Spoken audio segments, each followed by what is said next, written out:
Поставуваме соработка со институциите широм Републикава, меѓутоа и надвор од неа, а целта ни е онаму каде што има училишта или центри кои што имаат посебни секции или училишта за цртање, каде што децата кои што имаат талент во областа на ликовната уметност, цртаат и творат преку цела година на различни теми, да ние, например, соработуваме и тоа го доловиме до децата од нашите основни училишта. Без разлика дали се тие од град Струмица, од подрачните основни училишта, од руралните средини, или дали се тоа од соседните општини Ново село, Василево или Босилово, со кои имаме постојана соработка. И веќе последниве неколку години практикуваме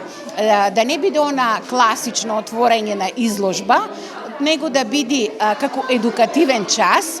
со тоа што не им одземаме време на децата од настава, туку нивниот час со ликовно образование го заменуваме со, да речеме, на лице место, погледнуваат што е изложба, дела работени на ликовна колонија, во училиште за цртање, различни техники на работа, значи да видат нешто што е ново, нешто за кое што тие учат, а реално не го гледаат. Кога тоа е опипливо и се гледа, мислам дека многу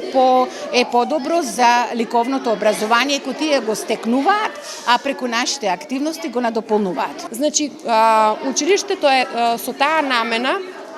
што да го негува и да го гаја талентот. Значи, талент може да поседува еден ученик, но потребно е да му се даде простор тој талент да го прикаже, да го покаже пред јавноста. Па така, оваа институција,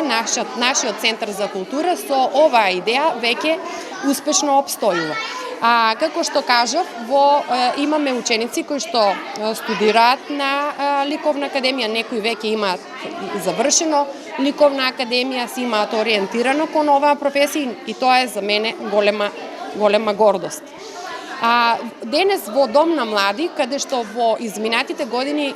редовно соработуваме, имаме токму една изложба која што е посветена на празникот 8 март, па така и беше отворена на 8 март во Центарот за култура.